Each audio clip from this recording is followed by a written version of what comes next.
Shalom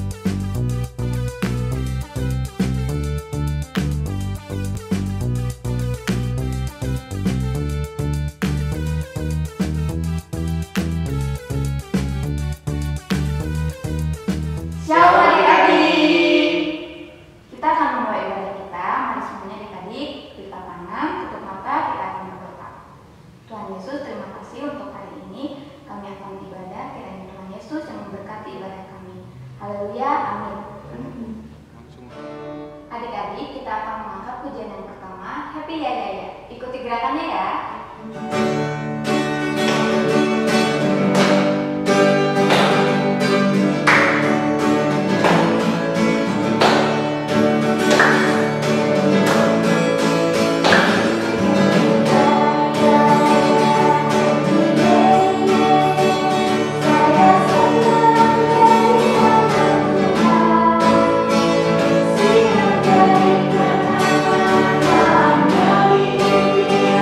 Kita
Shalom adik-adik, gimana nih kabarnya? Kakak harap semuanya dalam keadaan sehat ya. Nah, sebelum kita memulai firman Tuhan, Kak Angel akan membawakan doa dulu. Ayo semuanya duduk yang manis ya, tutup matanya, lipat tangannya, oke? Tuhan Yesus yang baik, kami mengucap syukur atas berkat penyertaan Tuhan. Tuhan sudah melindungi kami dari malam hingga ke pagi. Sekarang Tuhan, kami ingin mendengarkan firman-Mu, ajarlah kami untuk mau duduk dengan tenang dan mau mendengarkan firman Tuhan dengan baik. Terima kasih Tuhan Yesus yang baik, haleluya, amin. Nah adik-adik, sekarang kakak mau membawakan firman Tuhan yang berjudul Doa Syafaat untuk Sodom. Diambil dari Kejadian pasal 18. Nah, jadi ceritanya waktu itu ada 3 tamu dari surga yang datang ke tempat tinggalnya Abraham. Adik-adik semua pasti udah tahu kan siapa itu Abraham? Ya, Abraham itu adalah orang yang dipilih oleh Tuhan secara khusus sebagai nenek moyang bangsa yang besar, yang karenanya segala bangsa di bumi akan mendapat berkat. Jadi ketiga orang tamu itu datang untuk memberitahukan tentang bagaimana janji Allah pasti digenapi dalam kehidupan Abraham. Yaitu, walaupun Abraham beserta istrinya yang bernama Sarah sudah tua, pasti akan diberikan keturunan karena tidak ada yang mustahil bagi Tuhan. Tapi adik-adik, kali ini Tuhan sengaja datang mencari Abraham bukan hanya untuk mengumumkan kepada Abraham dan Sarah tentang kelahiran anaknya Ishak. Yang lebih penting lagi adalah Tuhan mencari seorang pendoa syafaat. Setelah mereka menyampaikan pesan kepada Abraham, kemudian mereka berangkat dari tempat tinggalnya Abraham untuk pergi ke kota Sodom. Yang dimana di kota Sodom itu ada keponakan Abraham yang bernama Lot. Kemudian Abraham mengantar mereka ke Sodom. Lalu Tuhan berpikir ketika ketiga tamu tersebut berangkat bersama Abraham ke Sodom, Tuhan berpikir, apakah Tuhan akan menyembunyikan kepada Abraham apa yang akan Tuhan lakukan dan rencana Tuhan untuk kota Sodom, atau Tuhan menceritakannya? Tapi ternyata Tuhan tidak mau menyembunyikannya, karena Abraham adalah orang pilihan Tuhan Yesus, seperti yang udah Kak Angel bilang tadi di awal. Kemudian Tuhan menyampaikan kepada Abraham, kata Tuhan, sesungguhnya banyak keluh kesah orang tentang Sodom dan Gomora, dan sesungguhnya sangat berat dosanya. Baiklah aku turun untuk melihat, apakah benar-benar mereka telah berkelakuan seperti keluh kesah orang yang telah sampai kepadaku atau tidak. Aku hendak mengetahuinya. Jadi adik-adik, di kota Sodom dan Gomora itu banyak orang yang berdosa terhadap Tuhan, sehingga Tuhan Yesus tuh marah dan ingin melenyapkan kota itu. Lalu ketika Abraham mendengar Tuhan berbicara seperti itu, maka Abraham datang mendekat kepada Tuhan dan berkata, Tuhan, apakah Engkau akan melenyapkan orang benar bersama-sama dengan orang fasik? Lalu terjadilah doa syafaat dan Abraham menawar kepada Tuhan untuk tidak membinasakan kota Sodom itu. Karena di Sodom itu ada keponakannya Abraham yang namanya Lot tadi. Dan pada akhirnya Tuhan sepakat untuk tidak membinasakan kota tersebut. Tapi jika Tuhan melihat ada 50 orang benar, 45 orang benar, kemudian Abraham menawar lagi menjadi 40, 30, 20, atau juga 10 orang benar. Lalu kata Tuhan, aku tidak akan memusnahkannya karena yang 10 itu. Lalu pergilah Tuhan setelah ia selesai berfirman kepada Abraham. Dan kembalilah Abraham ke tempat tinggalnya. Nah adik-adik, bagian firman Tuhan ini adalah catatan doa syafaat pertama yang dilakukan oleh Abraham. Dan seperti yang terjadi dalam firman Tuhan ini, mengajarkan kita untuk mau berdoa bagi orang lain atau bagi banyak orang lain, supaya kita memiliki hubungan yang semakin dekat dengan Tuhan seperti Abraham.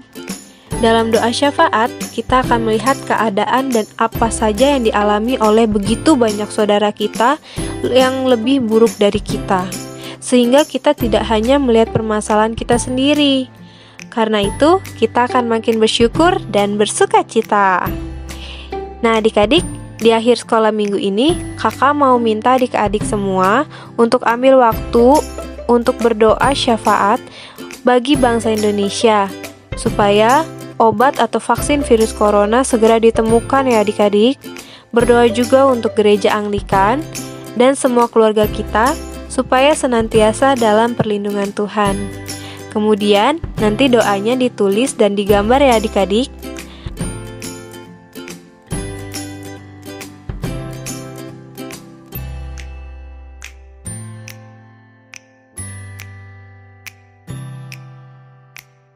Oke deh, segitu saja dari kakak. Sampai ketemu lagi.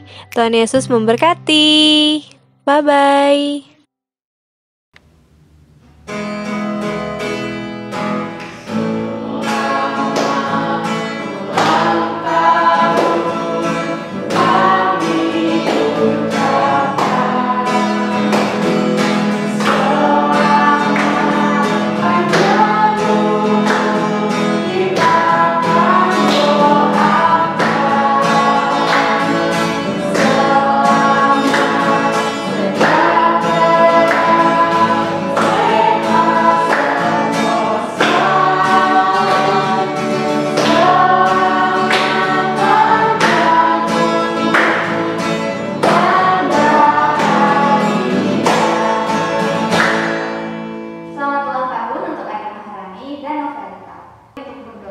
Adik-adik, mari kita berdoa, berikan tangan, tutup mata. Tuhan Yesus yang baik, terima kasih Tuhan atas berkat-Mu pada hari ini. Tuhan, di sini kami akan mendoakan teman kami yang sedang berulang tahun, Tuhan, adik Mahareni dan Mbak Erika. Tuhan, berkatilah dalam umurnya dalam setahun ini, Tuhan, dan ke depan berkatilah semoga anak ini menjadi anak-Mu yang terbaik, Tuhan, di mata-Mu, dan selalu taat pada orang tuanya, Tuhan, hanya di dalam Tuhan Yesus. Amin. Adik-adik, kita akan memberikan persembahan. Kita akan mendengarkan persembahan pujian dari Renaldo. Monyet di atas pohon, anak cacing di dalam tanah, anak burung di dalam sangkar, anak Tuhan di dalam gereja, panjang tangan namanya pencuri, muka namanya kuda, panjang hidung namanya gajah, panjang tangan itu pencuri, anak Tuhan di dalam gereja. Untuk mengakhiri ibadah, mari kita menyanyikan pujian Hati yang Gembira.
Adik-adik, ibadah kita telah selesai. Mari kita tutup dengan doa dipimpin oleh KBL. Adik-adik, mari kita berdoa. Tuhan Yesus, terima kasih Tuhan untuk hari ini. Tuhan, ibadah kami telah selesai.